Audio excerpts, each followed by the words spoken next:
Today we'll begin section 7.2. In this section we're going to focus on graphing rational functions. So first turn to page 197 and copy the definition of what a rational function is. At the bottom of the journal page you can see the parent function for a simple rational function. We're graphing 1 over x. You can see the graph is called a hyperbola and it's made of two branches. And you can see that they're curvy here. The branches curve and get really close to a vertical asymptote at 0 and a horizontal asymptote also at 0. When graphing this on your own, you're going to make a t-chart. Put the VA in the middle. So for the parent function, the VA is at 0. Choose a number smaller and a number bigger. When I plug that into the equation, I get a y value at -1, and for positive 1, I get a y value of 1. And you can see I have a point here at 1, 1, and a point here at -1, -1, and the branches go through it and then hug the asymptotes. So let's try a different example in our notes packet. You can see here we're now going to be graphing 4 over x. So the VA and HAs are going to still be at VA at x equals 0. We'll have an HA at y equals 0. So I'm going to graph my asymptotes first using dotted lines. So here's my VA at 0 and an HA also at 0. When I make my t-chart, put the VA in the middle, 0. Pick a number smaller and a number larger, and then we're going to plug it into the equation that we're graphing.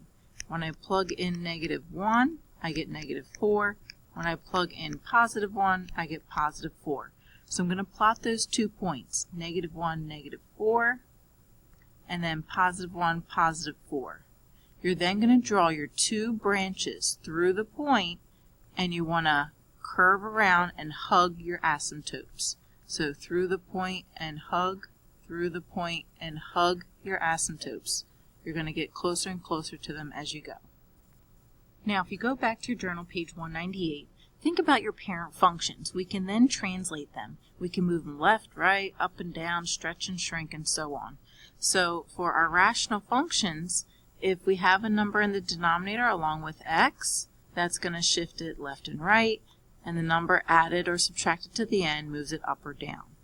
So you can see that the number in the bottom, if you equal this to 0 and solve, you get x equals h. This will be your vertical asymptote, and the number added or subtracted to the end will be your horizontal asymptote.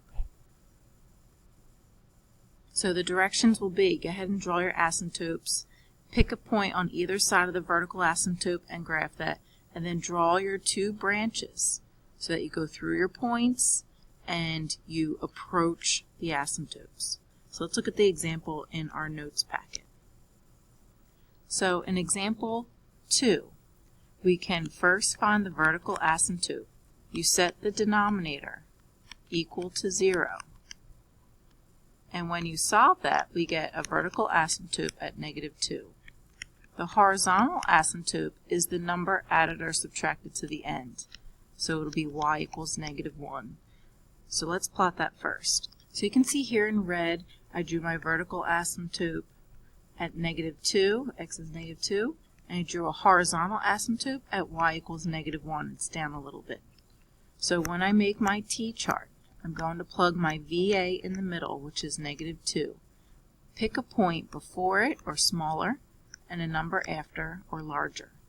Plug -3 into your original function. When you do that, you get +3. When you plug -1 into your original function right here for x, you're going to get -5. So let's plot this point, -3, 3, -3, 3, and plot the point -1, -5.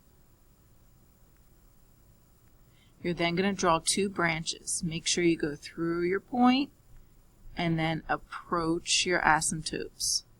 Through the point and approach your asymptotes. Notice our 2 branches are in opposite quadrants from example 1, and that's because the original problem starts with a negative. Okay, so if you're positive, you're going to be in quadrants 1 and 3. but if you're negative, you're going to be in quadrants 2 and 4. Please have any questions ready for the next day and when we go over the monitoring progress. Oh, by the way, we forgot to state domain and range. Domain, for example 2, is all the x values. So all the x values except where the VA was. And then the range is all the y values except where the HA was. So y cannot equal -1. So there's our range and our domain.